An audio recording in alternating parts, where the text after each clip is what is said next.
want it, or if you want to raise it, it's up to you. You can Or right there. yeah, if it's right there, That's if you cool. want to keep it. It might kind of sway, so I'm gonna have to turn this a little bit, That's fine. Yeah, just so it's picking you up clearly. This is picking me up clearly. that's good. And another thing I just have to pull up while we're in here would be the YouTube. So as long as once I see a notification, it said we're live. I gotta just adjust some stuff here. This is where the moderators and just people helping with eliminate me trying to do everything. Yeah. And like I tend to like not try to do everything, but I have no choice. And it's all. This is all I usually do. So when we see comments when we're talking and stuff, there we go. Pull that up. I tend to like not try to do. That is not what's supposed to. Actually, I can keep it there because we don't need to hear it. And it's all. This is all I usually do. So when we see comments when we're talking and stuff. I think that's gonna work though. Oh, it is gonna work. Okay. My bad. We have everything set. Everyone's set. We're good. That is not what's supposed to. Actually, I can keep it there because we don't need to hear it. It's fine. I like this. I like the stalling part. This is all getting people going. Yeah. Sitting here. So I have to make sure the tags, because the tags in here is gonna say teamwork, adventure, and all this stuff. It's like, no, this is podcast today. Actually, I can keep it there.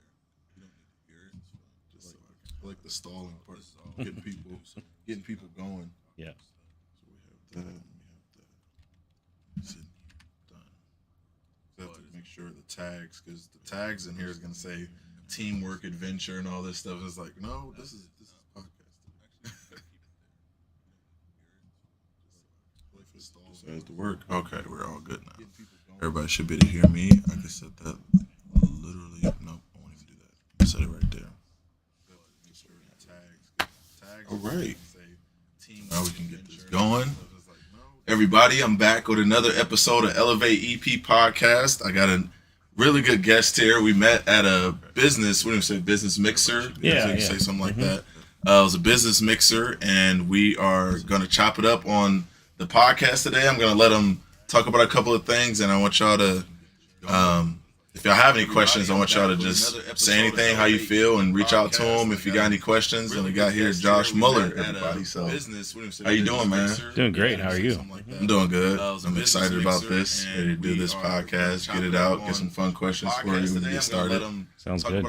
Sounds good. So is there anything you want to kind of mention so everybody can get to know you, or some things you might have? Sure. So, my name's Josh Muller. I'm a business and organizational coach. I help people to think about what their next step in their business or their their life development sometimes. So a lot of people, they get into business or they get into doing something, maybe a side hustle, or they're trying to get something going and they're just trying to develop thought around what they want to create and do, but they get stuck. And so a lot of times I come alongside them and just try to drive some results, help them to think clearly about where they want to do, what they want to do moving forward. And it gets me real excited. I like nerding out on trying to help people solve the puzzle that is their business. And if I can do that and bring people life, that's what I want to be doing. So that's what I'm excited about. That's good. That's really good.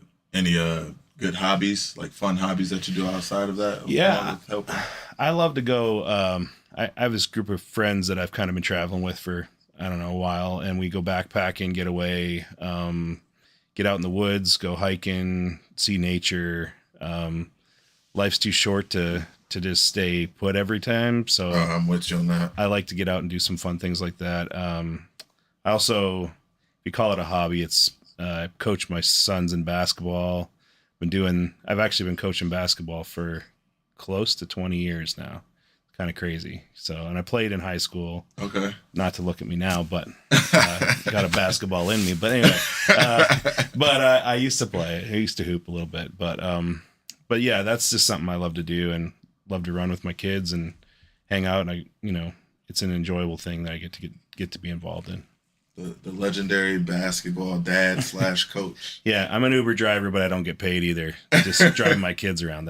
Oh man, it's like you guys got to leave a couple bucks. That's right. Lunch money, something. They usually take money from me. Oh dang! Money, so. Said I don't need my gas and the lunch. God, I can't believe this. Yeah. So I got some trivia stuff. I wanted to see if you're ready for this. Sure. Just because, so even with sports and everything, and just a couple of things. So, and anybody else can chime in. I know everybody's watching, or whatever. You got questions, you can chime in and hear these questions out. So one of them is, what are the top 5 hardest sports from via ESPN? Let's see if you can guess. Top 5 hardest sports. Mm-hmm.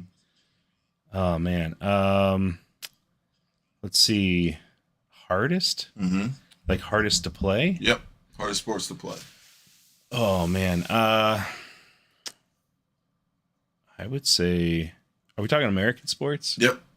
I'll say American. Okay. So probably hockey. Hockey is on the list. Yes. Basketball. Basketball is on the list. Football. Yep. That's 3. Volleyball? Nope. Volleyball is not on the list. Guess it's too easy, huh?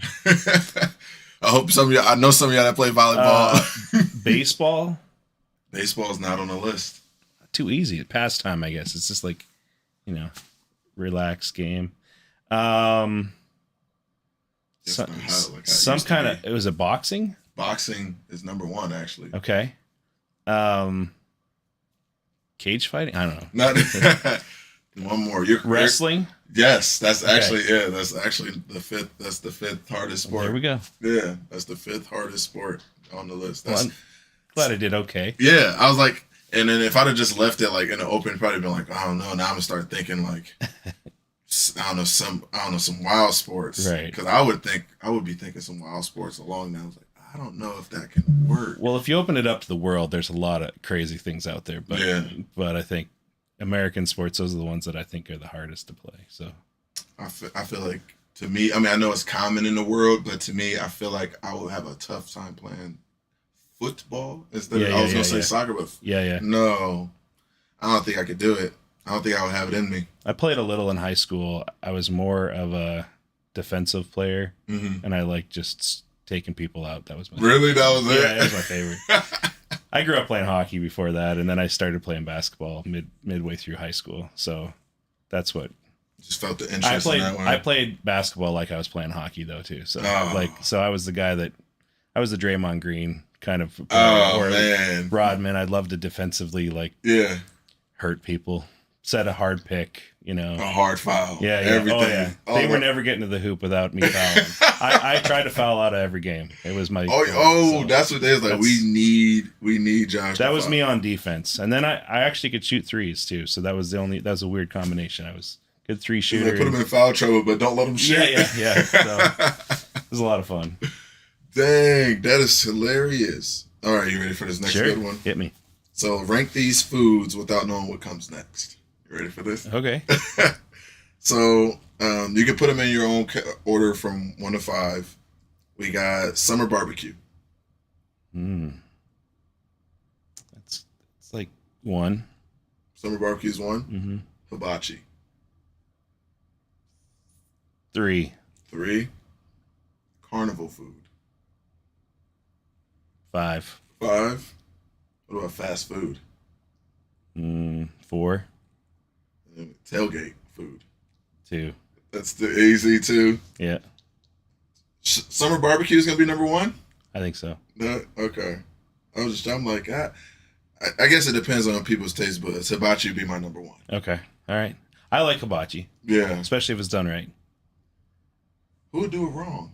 There's a few. I was thinking in my head. I was like, I don't know. Every hibachi place I've pretty much been to has been entertaining and fun and good food, and especially if they have the flaming onion cone thing. Yeah. Flip some stuff into if you have a hat or whatever. Oh yeah, talking like wasabi places and everything. I'm thinking when I think hibachi, most of the times now I think sushi. Oh yeah. So now I'm in love with sushi. Oh man, yeah. Okay, 1. That's I get it. Yeah, Especially there's a place down the valley. It's awesome. Wait, which one? I can't remember. Are we talking like the valley down by Merriman Valley? Yeah. What's the? I can't remember the place. It's on the back. It's over near Saffron Patch. And there's like a liquor store, and then it's around the corner from that. Behind there's a shoe store over there too. Are we going towards where the Social Aid is? Or are we going yeah, kind of close to there. Where the McDonald's and the Social Aid, that It's direction? back more towards like that intersection where the statue is. It's over that way. Okay, so this is I'll have to look it up and see. But it's my favorite. Favorite spot? All the sushi places, yeah. I wish I knew the name. I'd shout it out right now. But if you knew the name, or you're like, shout out to the hibachi place if we can figure it out. Yeah. Get it. If you want to be a sponsor, that's fine too. You doing sponsors? I had actually last episode. If anybody caught on to it, I was putting brisk cans around so I can look for a couple of people to chime in on those. Oh, he wants brisk. Yes, bring me brisk. I like it. And I have brisk for the guests. I have brisk. Oh, Who doesn't like brisk iced tea? Brisk shirts. Brisk. Oh, that'd be tough though. Merch. Then it'd be. Well, you could. Yeah. Right. That's true. I want to do my own. Maybe you could do your own version of it without infringing. Without infringing on it. I had I actually have a engraved Ciroc bottle, and I was able to put my business on it. But That's then cool. I was gonna set it up and set it somewhere, and I was like, not to just promote drinking all like that, but just to have the logo, because I was like, a Ciroc bottle with my logo on it, right? And it's engraved. That's gonna last forever. And then somebody was like, nah, you shouldn't do it because who knows what's going on, P. Diddy and everything. Yeah. And I'm like, what does that got to do with me? That got nothing. If anything, that brings me publicity. I'll take it. That's right. I'll take anything. I was like, okay, now he wants to have an interview with me. Now he's bringing me to New York or wherever I need to go, talking about his bottles. So I'm like, okay, that's fine. I'll take it. I'll definitely take it. Yeah, if y'all hear any toes clacking, y'all know it's Simba. Everybody knows whose it is. Just ignore him. He's energized. He saw Josh walk in. He's just been energized the whole time. He's happy to see me. Oh yeah, super happy. I'm like, he can just relax. I'll take him outside, get it out of him. We would just relax. So now I got to see if I can get you with this one. This is one you'll have to think about for a second. So you're in the movies. Yeah. Good movies, old classics and everything. Yeah. So I guess. What do you call an old classic? Because no, go ahead. So I was gonna say an old classic would be, because I don't know if I was even born, or maybe I was just born. I was either just born or wasn't born yet. It's a childhood movie called The Sandlot. Mm-hmm. So I got a trivia question. So what is the dog's actual name in the movie? Oh, come on, man. I can see the dog in my head. Yeah, I can always see him slobbering. I can always see him. Oh man, I can't remember. I'll give you a second to see if you can see if something might trigger a click in the brain. Goliath? Samson. Nope. You're close though. You're very close. It was something like that. Though. Yeah. You're very close though. Oh man. So then if you can figure out the name, then also ask, I was going to ask you, what did the kids call him? I even watched this a couple years back with my boys, but man. You were close with that the first guest was close. Goliath. Hercules? Yes. Okay, I knew it was something like that. Hercules. So, yeah, the dog's name was Hercules, but what did the kids call him? Beast or something. I don't know. Yes, it was the Beast. Really? Wow. I'm having recall today. That's good. That's amazing. Yeah. That had to be. That's a long time ago. I don't know. It's probably 25-year-old movie. Yeah, I mean, I'd have been 3. Still, I wouldn't have remembered anything. Yeah. That's cool, man. Yeah, that's a great movie, by the way. It is. That's something I watch all the time. That's the kind of movie that like makes me feel nostalgic about like when it wasn't hard to run around. Like it wasn't it seems like my kids don't have the freedom to go run and be kids. Yeah. My childhood growing up was my mom would say, if you're still in the house, it's a problem after breakfast. And then she'd be like, you don't come home until the lights come on the street lights. That was basically, and she maybe gave me $1 to like leave the house. And then she said, like, you go find someone else's house to go eat lunch at. One of the moms will take care of you to eat. Yeah. And it wasn't because she was like being rude to me. It's just the way it was. Like we jump on our bikes in the morning and get out of there and then roam, you know?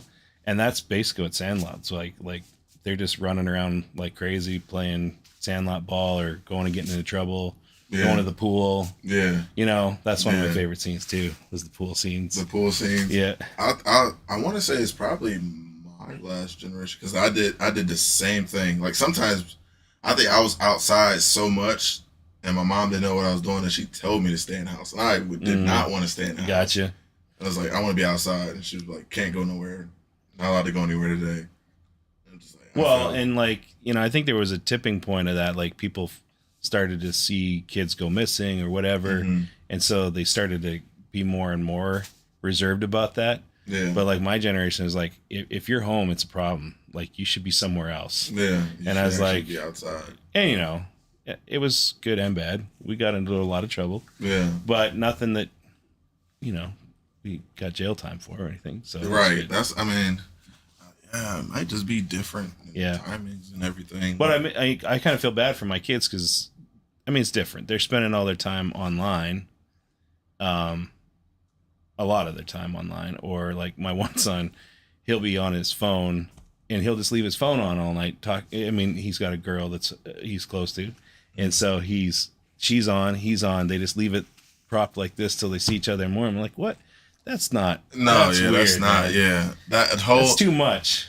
I think. And I'm like, if I didn't have unlimited minutes on my phone, I'd be like, if he did that and I didn't have that, I'd be like, dude, you're gonna die, you know. So, I felt that from because like back in even in middle school, I used to like when I used to be on the phone, I was talking on the phone and fall asleep, but like. I knew that's only at nighttime because night times is free. That's when the minutes is free at nighttime. But during the day, I wasn't talking to nobody during the day. Man, I used to have to pay.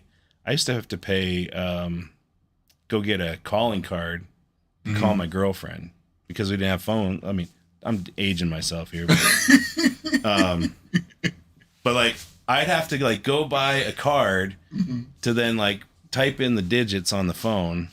Pick it up and I'd have to like make sure that I had the limit, like there was a limit to the time, so I only had that much and I have to charge it up, so I had to like find money to make sure I could get that card.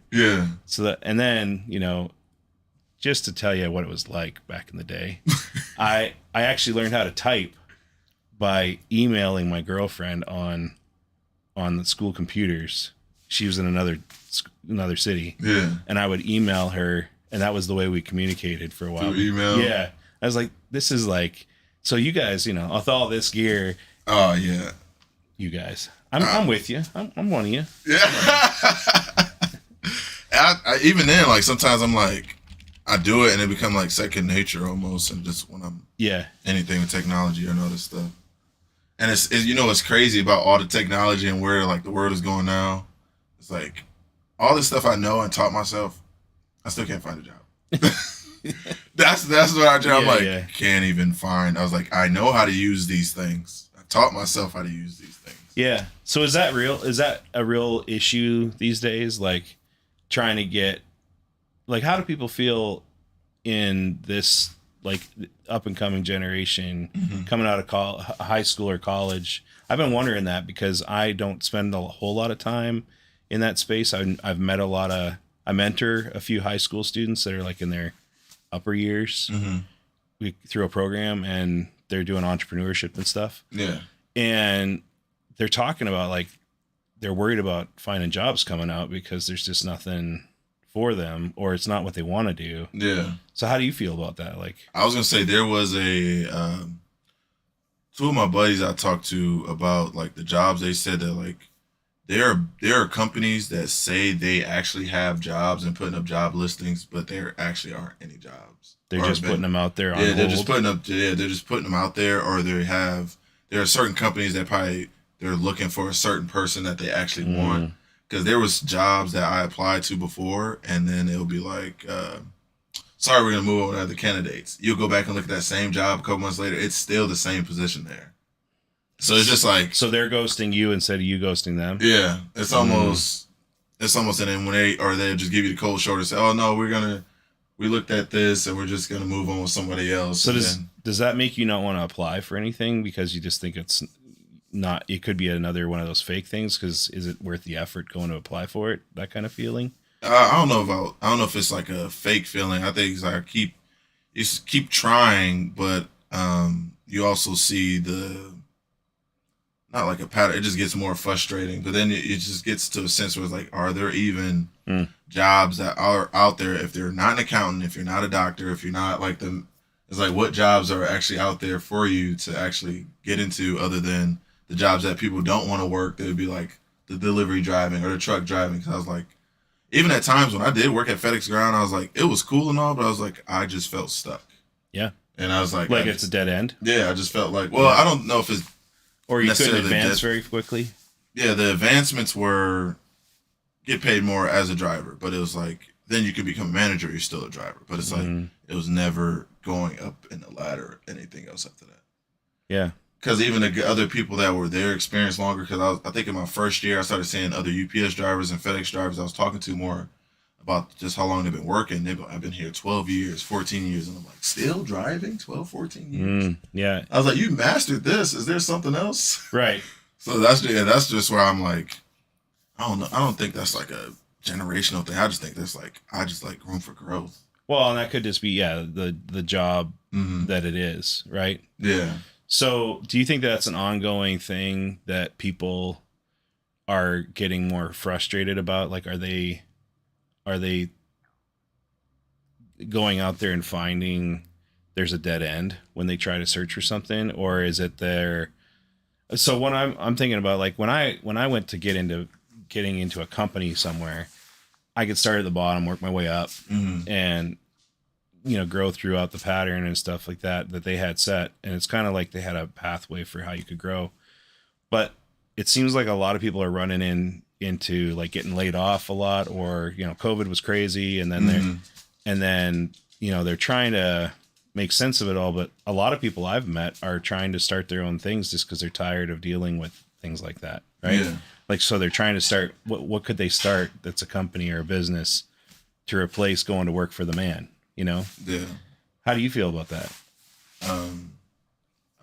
After trying to find a real good job for the past year and a half, too, and still doing the entrepreneur thing, because I've had the clothing business that kind of turned into a streaming and like mental health collection type thing for the past 10 years doing that. I've just been trying to evolve with that and find a good job that like helped me move into things. Even like the sports internship I went through. I was like, I don't mind if it's an entry level that I know I can seat my way into to get something if it's fun. That sports marketing job was fun. It just what's happening now, because the whole football league, if changes make that, then there's changes with everybody else. So it's like 3 friends allowed a job that went through internships or had a job with sports marketing because the league changed. So now everybody's back at square one again. Yeah. So it's just like, I'll go to mixers because I want to see what can actually come out of those. Are there actually things that you can try? Is there something that, this might actually be something new to get into? Or is it just the working, who knows? It could be I think, I don't want to get it against anybody. This is one job I will never do, and that will be, what do you want to call them? I'm trying to give them a professional name before I just say it how it is. You are just a, what do you call them? A gatekeeper. You just work the front desk. I was like, receptionist, gatekeeper person. Yep. Yeah. I was like, I will actually probably get fired from that job because I will do less than even what's required. Just out of boredom? Out of boredom and just answering phone calls. And I was like, I will only deal with my competitiveness. I feel like I will only deal with people if it comes to like creative space or if it comes to gaming. Gotcha. Because of anything other than that, when I dealt with people working landscape when I was out of high school, and how people are just trying to start problems for no reason. I got yelled at from I didn't understand. I was trying to water the plants in a commercial job, So I'm trying to water the plants. I guess they're trying to put in the concrete for the whole gas station. So some dirt or whatever, I think it was dirt and like mulch and stuff got in the way. I just heard like there's all this yelling from a dude with a hard hat on. Hey, don't be putting that mulch and dirt on my. And I'm like, I'm looking at him with a dead face. I'm like, is he really talking to me about some dirt? Right. And I was like, I hope he's not. And I'm like, and then the manager was like, just ignore him. He was like, keep doing what you're doing. And he like blew him off and all this stuff. I was like, we're working. And I was like, you would care that much about the dirt that's already getting built up by the dust and everything else? It's just that type of thing. But yeah, I guess I can, not to get off the tangent, just a safe space of meetings. Any type of meetings or something, even like the, what's the group downtown? They always have like creative spaces and meetings to just. Oh, yeah. If I can think off the top of my head. Are you talking about like Makerspace or Art Space? And right next to Spaghetti Warehouse and Gojo. Oh, yeah, Bounce. Yeah, Bounce. Bounce Innovation Hub. Yeah, Bounce Innovation. Like Love that. That place is awesome. Yeah. Like that would be top notch. That would be cool, something to go to. I know some people that went there. I know a guy that works there now. And it's just some places I would always want to just meet up with people and go over things. Because right now, I guess the biggest thing is real estate for all of us, but everybody can't get into real estate. Yeah. Yeah, it's a hard thing. Yeah, it's like everybody can't get into real estate, and we all can't flip houses because we're not all going to get accepted from the bank. Yep. So it's like, what do that's what I have jokes about our generation. I'm like, I really want to know what we're going to do. Yeah. Go back. You trying to get in the camera. I saw that. Yeah, I'm just trying to figure out what. Well, I'm kind of curious about that because, like, I'm actually part of this group called Startup Trade Up, and it's a really cool thing where it started by some high school teachers that are trying to teach entrepreneurship. Okay. So they have this program called Entrepreneur. It's down. It's in the 6th District Compact up. Cuyahoga Falls, Stowe, all that area. Yeah. And I'm a mentor for the group, and it's really cool because what they do is they take people who are in juniors and seniors in high school. They try to plug them in and show them a whole bunch of businesses. And her tagline is, children can't be what they can't see. And so one of the things I think about is like, I think adults need to be able to have that experience too. Like, I think people that are in young adulthood need to have an opportunity to just experience a whole bunch of life, a whole bunch of job opportunities, like go and just even jump, like, and that's something I'd suggest. Like if you can't get hired at a place, go volunteer to work there for a little bit, like as an intern, if they'll take you, just to get your teeth cut. And I know it sucks to work for free. Yeah. But I think it's too hard nowadays to even try to do that. Yeah, but like I think people would be blown away by your if you did try that, if you're a young person trying to get in somewhere, just be like, hey, I will do whatever you want me to do here just so I can be in the room, just so I can be around people. And I think that's one thing to try. Yeah. Because that stuff it's free education and it's also free for them. So it's a win-win for a minute. I mean, you want to do it forever, but like, I think about like, I've been around the world traveling and working, and America has some amazing things. Like, I know we get down on some stuff around America, like it sucks and there's some things we're not doing right. I get it. And I grew up in Canada, so I'm a foreign born person. Oh, that's what's up. I didn't know that. Now y'all know. Yeah, that. There you go. But I ended up here, and I got entrapped by a woman who wanted to keep me, and so I moved here, and I had to figure out what would work for me, and I didn't start off in a rough situation, but I didn't grow up wealthy in any way, but I just wanted to think about like, life is an opportunity for a lot of people that you just need to go out and figure out who you are real quick. Like, right. So I don't want to get too deep with this, but like there's super opportunities in America to succeed. You just have to go get it. Yeah. And I'm a big believer in like, what are the obstacles, like the things that in your path that are stopping you? Sometimes I'm talking about mental health a little bit.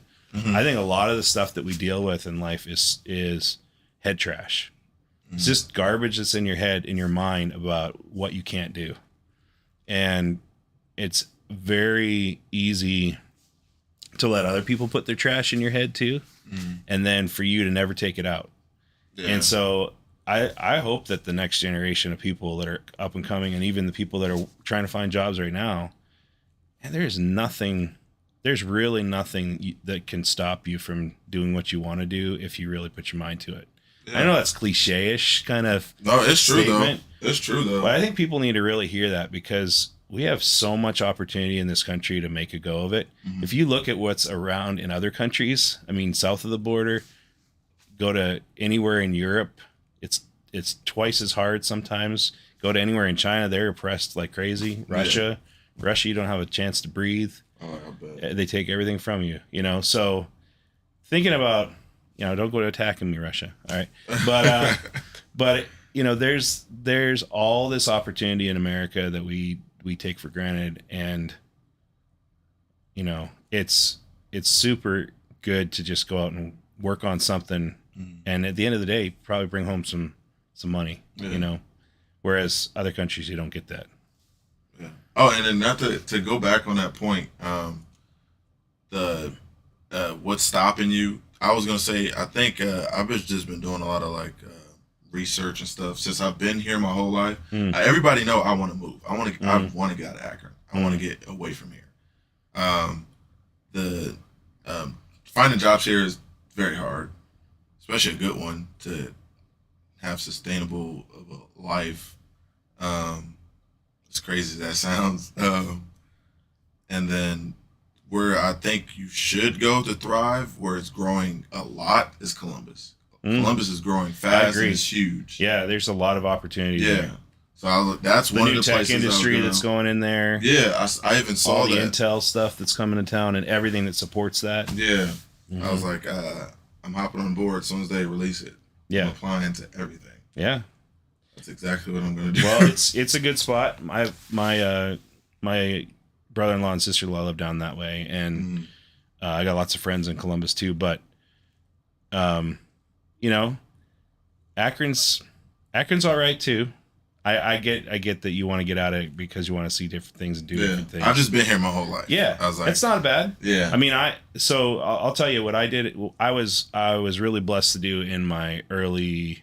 So I was like 17. I left home, came here, came to Akron. I was like, yeah, I'm going to Akron, big city. But if you know where I'm from, I grew up very small town, rural. The closest city was 4 hours away from me. So I mean, city. Like I grew up in a town of 10,000, which is still okay, but it's that's like take Talmadge in the middle of nowhere, Okay. Man. So that's what I grew up with. Gave me a lot of good things that I live with, like I use in my life today. But I mean, the amount of people here and the amount of opportunity, you still got a lot. I mean, I'm going to give props to Akron. I still like Akron. I live in Kent, and I enjoy Kent. But it's good to get out and experience things. And I would not hesitate. Travel, see whatever you can see, take in whatever you can take in. If you're feeling stuck, movement is the way to do it. So, just remember, don't throw away your roots, because your roots are good too. Yeah, I needed to. I definitely need people to hear that part, especially the movement part. Yeah. With the mental health on how some people feel like they just don't think they don't have the strength, or don't feel like they can move in certain directions. Oh no, you can, and then it's just also your environment too. Yeah, I will say one thing about moving. Just be ready that it's going to shake you up. So be prepared for not feeling the comfort, but that's also exhilarating, right? So I it's kind of cool when I was I think I was 19. I had a group that said that they would let me go to Africa. So I went and worked in Africa, and, going to crazy experiences, totally like tribal people. And then there was I got to see the Nile River. So, and I got to go rafting on it, which was pretty crazy. And, and so these are all things that were mind-blowing experiences for me because I came from this like little tiny town. Yeah, now you're out in countries. And then I'm in like another country, and on the way there, I had to go to Europe, and then I had to go to 3 different countries in Africa to get to where we were going. What was that flight like? It was crazy. It's like 14 hours. So having said that, I got to experience some really cool things, but it makes me like really think about like even now, like we've got some really good things going on, and even those people were trying to make their lives better and move upward, right? And I think as long as you remember that it's not a race, and you just gotta like you be you, build your own path. Yeah. And don't worry about what anybody says about who you are. You can be something you want to be. And don't let anybody stop you. Oh, I believe I'm 100% with that. Yeah. I think I'll say thank you, Mother, for making me the person I am. Because even in high school, I became really independent because she raised me and my brother that way. So when once I got to a certain point, I was never at home a lot. And it was never like I'll go weeks at a time. Even on school nights, I'll stay at all my friends. I'll never be at home. It'd be weeks at a time. My mom be like, what's going on? And like, something wrong? I'm like, oh no, I just didn't feel like coming home. I was like, yeah. And then as soon as I hit college, freshman year was obviously because we had the dorm thing, and then I gave my first car to my mom to keep because I was like, I'm be walking everywhere. I don't need it, and I'm always be here. When sophomore year kicked in and I had another car and I was in my apartment, never came home. Yeah. Never came home. Junior year, never came home. Probably very little. Senior, very little was home. Yeah. And I left home at 17 and went back for one summer. But after that, I was gone. I was like, moved out, and that's kind of crazy when I think about I've got a 15-year-old right now who I'm not like, dude, you couldn't handle one day. Oh yeah. I was like, no, he could survive.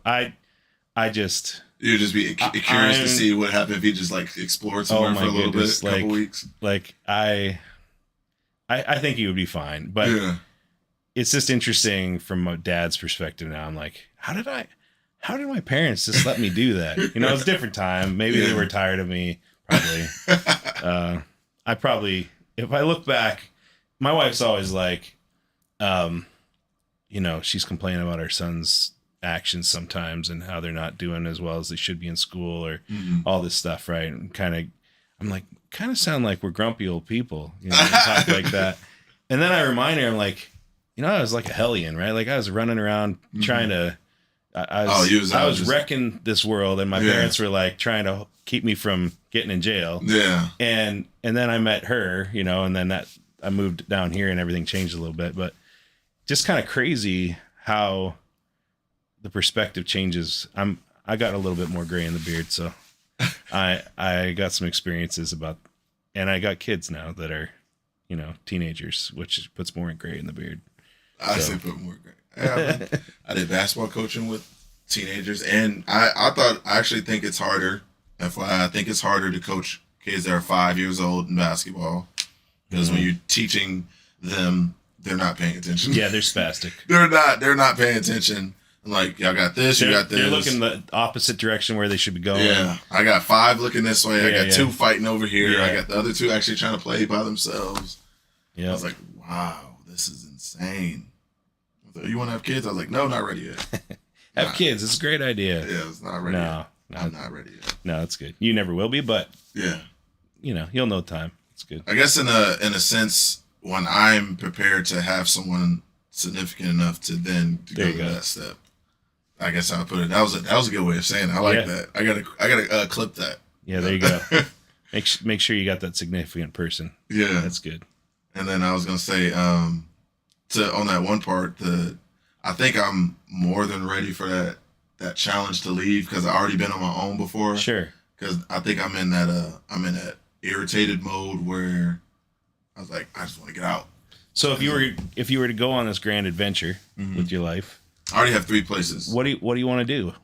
As soon as wherever the place would be, it'll first be go to all of the social areas. Yeah. And then I'll find all of the talk to those people and see if they know about the creative spaces. Cool. That'll be the first thing I find out, because then if I can find somebody around this niche, Yeah. and then that's the people I'll try to mingle with and like talk to and work from there. That's the first thing I'll do, and then it'll be I guess I'll have to do searches, but it'll be like the job thing. So like if I was in Columbus, that whole intel thing, I'm already like, I'm ready to bite as soon as I know something happens. But other than that, I'll just know the city's expanding so much and so many things is happening. I was like, there can't be a way I can at least find a good to decent job while I support and do this and still do this and have new people Sure. for a podcast and streaming. Yeah. Like, I really think one of the greatest things you could do if you're into this kind of thing is capturing people's stories, which is what you're doing, right? Mm-hmm.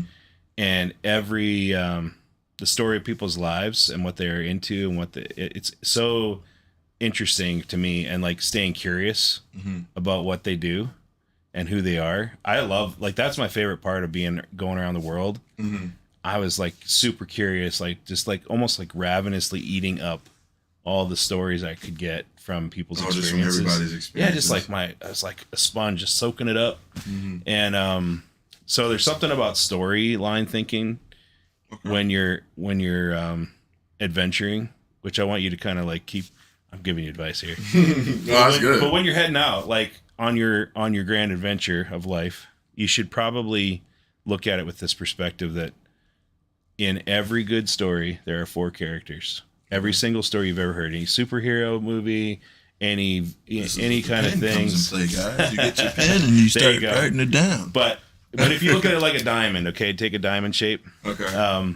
So at the bottom, you're gonna write this victim. Okay, victim's at the bottom. Okay.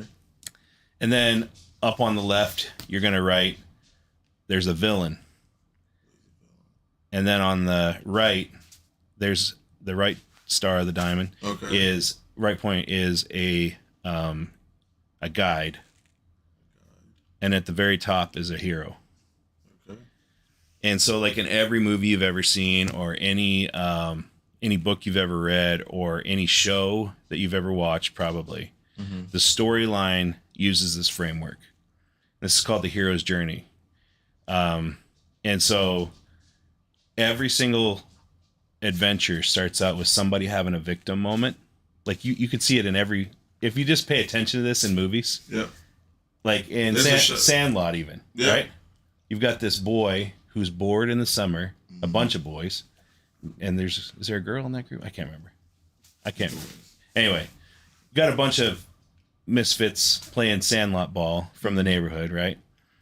And they even take that scene where the ball goes over into the dog thing, right? And they're like contriving building all these apparatus to get the ball back and trying to think of how they could do that. But the victim moment is, oh crap, we lost our ball over the fence. That's someone's the victim there, right? Yeah. And then there's this one guy who rises to the occasion, jumps over the fence, gets the ball, almost dies. The dog hits the end of the chain.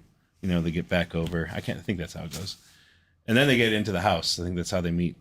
The old I don't know. That's crazy how they. But like, okay, maybe that's not the best example. But like, say like Batman. Okay, take Batman. You know Batman story. Yeah. Right? I'm not that old. All right. So it was just a random thing because I just got done watching The Boys. Okay. On Amazon. Okay. And I was like, the victim was literally in the first 5-10 minutes. Sure. Yeah, and it's always at the beginning. Mm-hmm. So like, you'll get this encounter with this victim, and they're having some kind of moment. In Batman, it's somebody kills Batman's parents, right? A robber, I think, is what it is. Somebody shoots his parents or something, and then he gets raised by his butler. Yeah, kind of weird, but even that he has a butler, but he gets raised by his butler, and his butler's the guy who tricks him out with all this gear, right, and trains him how to be Batman. And then he's Bruce Wayne by day, but Batman by night, right? And then you've seen like, there's like been 10, no, I don't know how many Batman series things they've been, probably 5 to 10. Mm-hmm. But every single one had like the Joker, had all these different characters to become the villain, right? Mm-hmm. There's multiple villains in those series. Yeah. So every movie has a new villain, right? Yeah. And then, so the whole thing is the victim needs someone to guide him to become a hero. He needs that person that comes alongside giving guidance, like giving. And so like, you have an opportunity to meet a victim like myself who doesn't know how to do podcasting or streaming or whatever. Yeah. And be able to put his message out in front of people. You're guiding me. So like when we first got here tonight, you set up all this stuff and you prompted me in a certain way and you positioned me in front of the camera and you did nothing to hide my gut, which thank you very much. But you made me feel comfortable and you guided me into the situation. And then you had some questions ready for me, which is more guidance, right? But I could have got here and been a victim and been like, oh man, if you had played villain role, that would be really scary. But also, like, I could have just been stuck here in front of a camera for an hour and nobody would have really liked it. Mm-hmm. And so we would have just been stuck. But you're guiding the situation. And at the end of the night, I'm going to feel like a hero.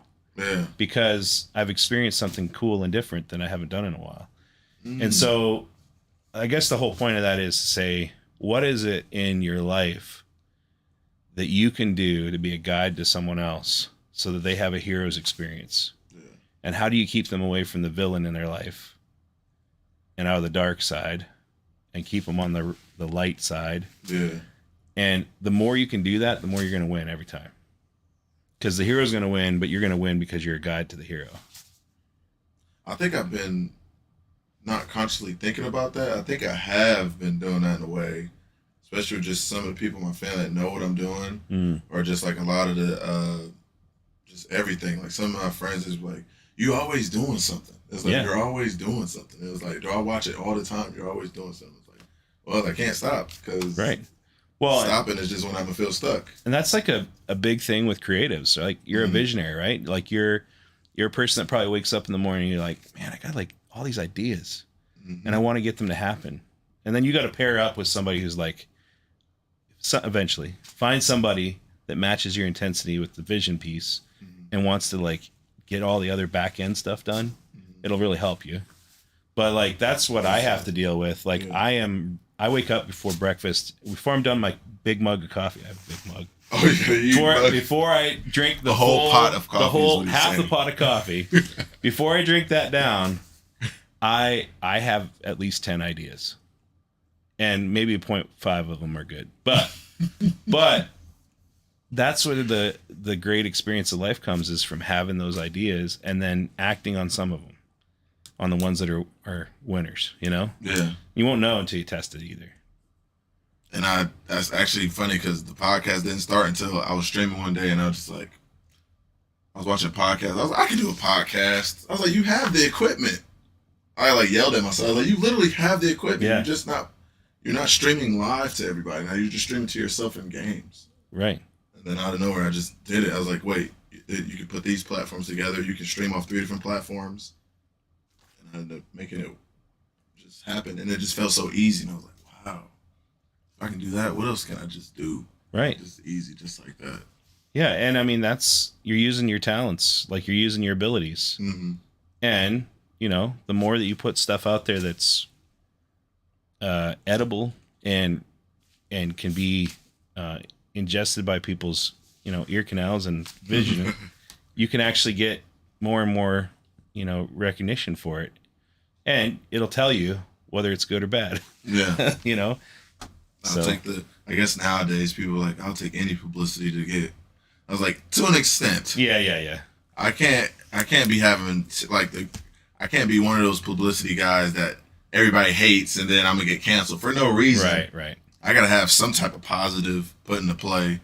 I'll say, but it seemed like all this stuff was like, well, this is about him, y'all. This is about Josh. So this is what we're going to take. So I actually had another good question for you because we're talking about basketball. Yeah. But I didn't want to shy away from all the good stuff we had to get into. We can get into some more of your questions. That's great. Because I had to get all this like, I got to remember this too.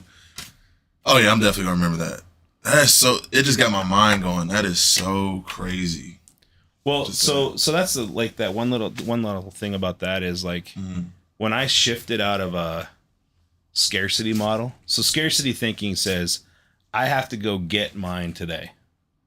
I have to go dig up something today. Mm-hmm. I have to go take something today. That's scarcity mindset. Because if I don't do that, then I might not survive. And it's all scarcity and feeling like really scared about what the end of your day is going to be like. Okay. And so it's a real draining mental thing, right?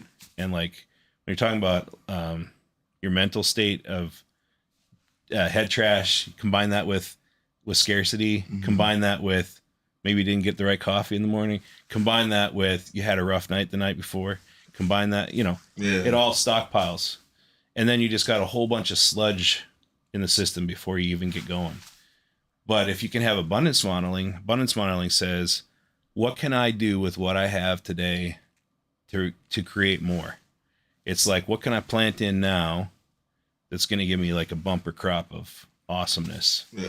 And so what is it, the skill that you got right here and other things that you have been thinking about and your personality and your fit? I don't know what I'm talking about.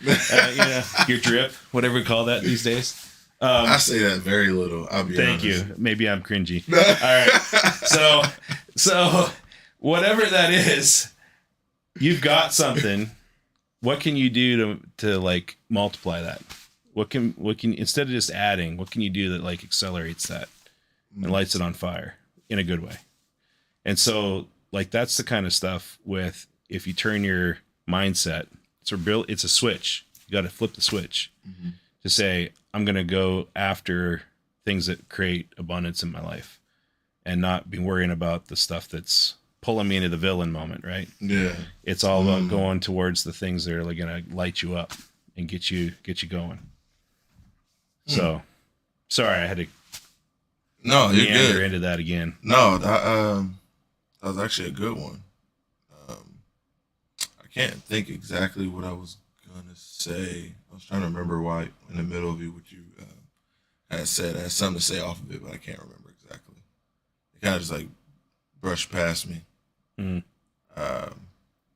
said the fit is like, I don't know what I'm talking about. That I think that's what my mind like cleared up after. Sorry, I wrecked it. I was like, oh shoot. No. I do that to my kids on purpose, but sorry I did that to you. Oh no, that was funny. That was really funny. I was like, I never say that really. I was like, yeah, I don't do that. Yeah. So yeah, I can go to one of these good questions here. Maybe another fun one for you. Sounds good. It just came back to me. I think it just came back to me. It had to do with. Oh, so there's a book. And that's what it made me. It made me sound like from a book, but I watch these not interactive, but just like visual videos on YouTube, and I watch for it's all called Escaping Ordinary, and it's called the book that I always watch this video like every day when I just feel like I'm in a funk. I watch it every day, and it just kind of like clears my head out. It's called Atomic Habits. Oh yeah, yeah, and it's a 1% better every day, and it's awesome. I look at the visuals. Clear is that his name? Who's the author of that? I've actually heard him. I got to go to a conference and hear him. He's awesome. My wife just finished that book a couple years ago. Yeah. That's then she started to tell me what I had to do better habits. Which was the wrong thing you're supposed to do with that book. It's supposed to be for you, not to tell your partner in life, because that's the opposite effect.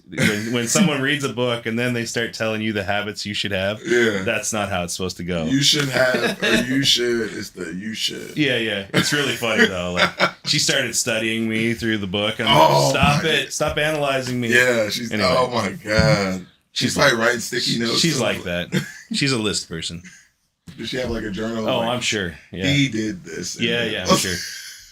I haven't read it, but because if I did, I'd learn something. But with my fun and like not so serious personality, sometimes I wonder if I'd be to like let a significant other do that to me. Yeah. Start writing stuff down. Well, would that be considered nagging still? Because they'll ask you something and then you don't answer it right, but then they write it down. It's complicated, man. It's complicated. I don't know that I want to say it on something that can be recorded. Oh, No, but yeah, no. it's funny. It's live. I was like, just keep yourself safe. He's in a safe space. that's No right, one's that's gonna right. harm him, That's right. hurt him. That's right. No, it's all good. It's really funny though when you have someone that you're accountable to in your life that's living in the same house as you, and you know, we all have our quirks, but then the Atomic Habits thing really pointed out some things to me. Like a lot of it is like mentally preparing for the day and being in the right space, and then doing.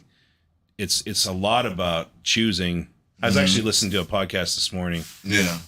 By a good friend of his, Donald Muller, a guy that wrote Story Brand, How to Build a Story Brand, and Business Made Simple. He's written a whole bunch of other books. Actually, started out as a good writer in Seattle. He wrote books called like Blue Like Jazz and a bunch of other books. One that was made into a movie, but he's down in Nashville now. But anyway, one of the things he brought up is just like he wanted to change habits about like exercise and health, but he said the biggest shift that he had to do was to choose the better path that he wanted to do every day.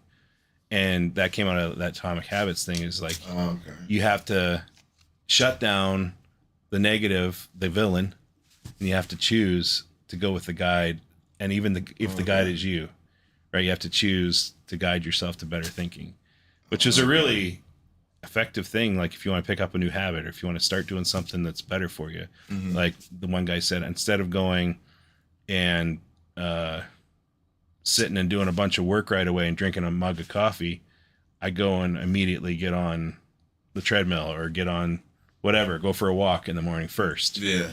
That when you roll out, that's what you starts with instead of the thing that is the normal habit that's a comfort habit, right? Yeah. So it's kind of, I mean, that's how they said in the book. Yeah, not to cut you off. They said in the book like too, like people when you go to bed to like do something else besides being on your phone, and when you wake up, don't put your phone somewhere where it's just out of sight, out of mind. Yeah. And it's like just start waking up, try to wake up naturally and not use an alarm and try to do.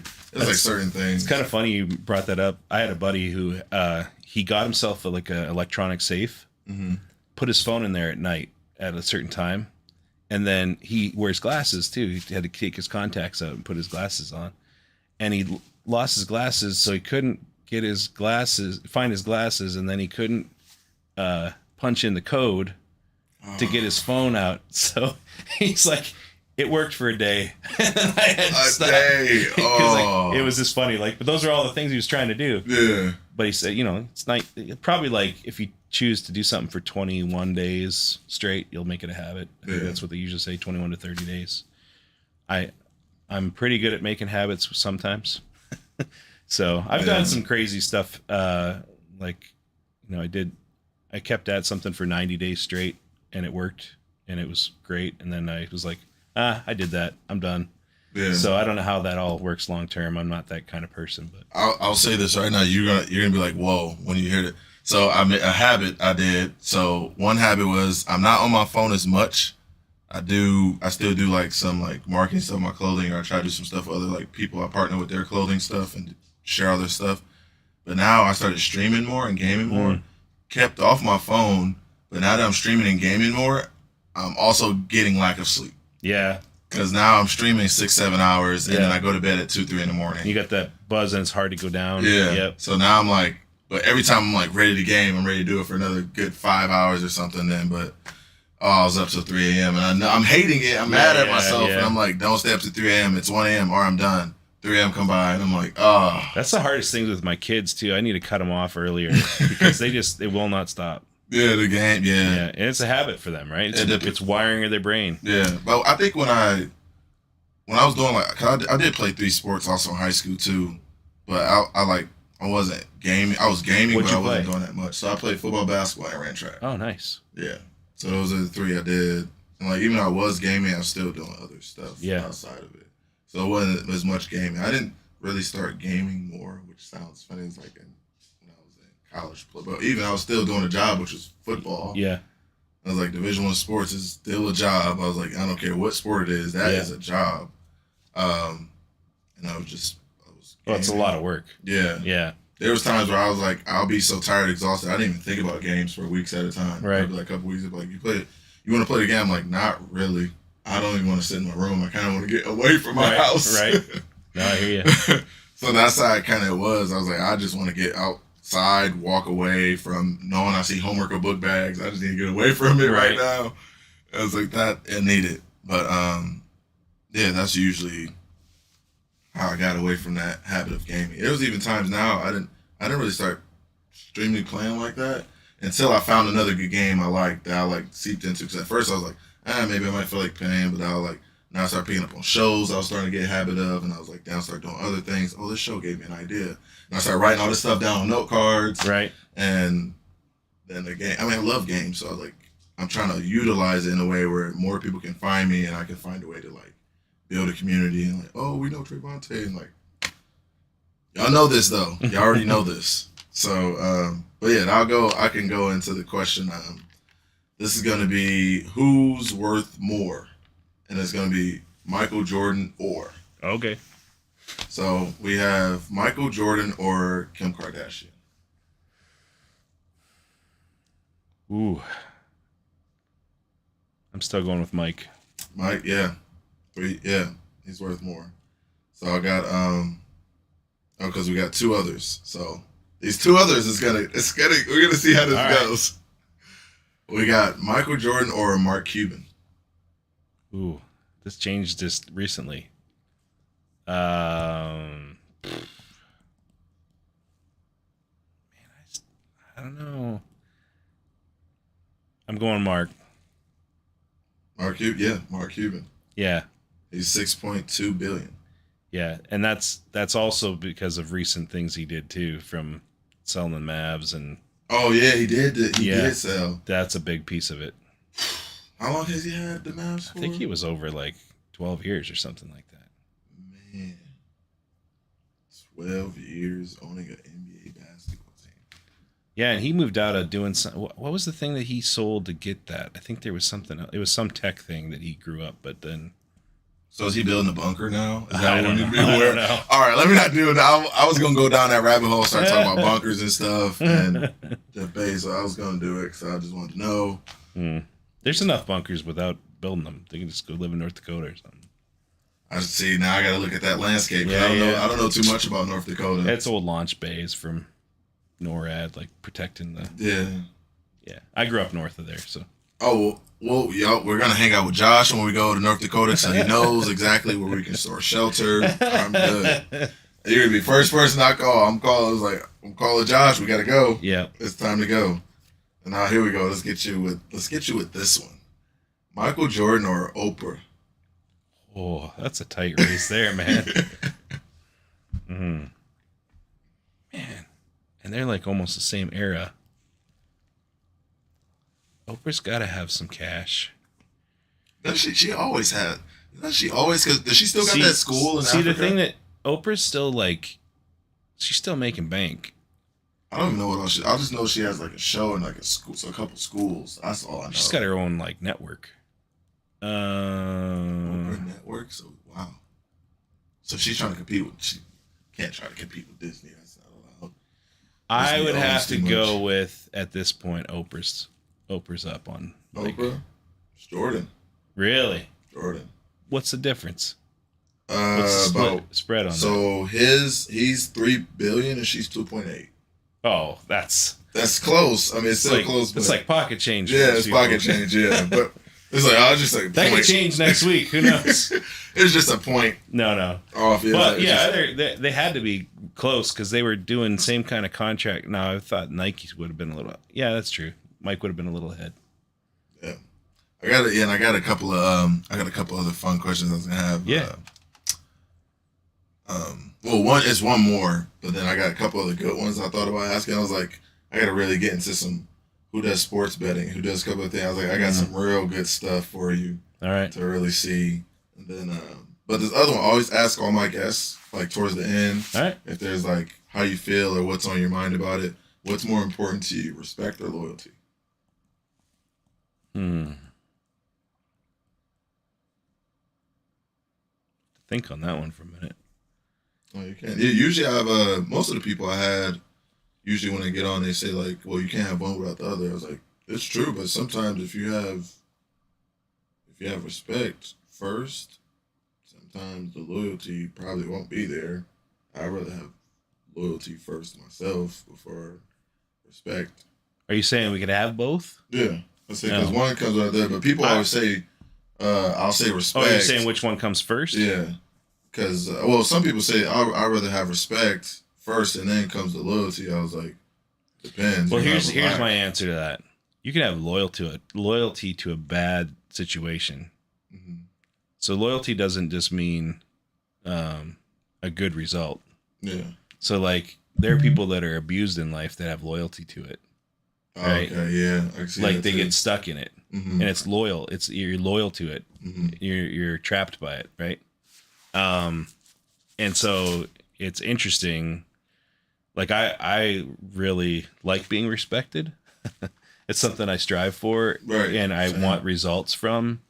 Like relationships, if I don't feel respect in them, I'm like, I think I'm gonna move on from this relationship. Yeah, gonna head out. But I mean, so I guess I would choose respect over loyalty. But I think if you respect people, then you'll have loyalty, good loyalty. Yeah. If you disrespect people, they probably won't stay loyal to you.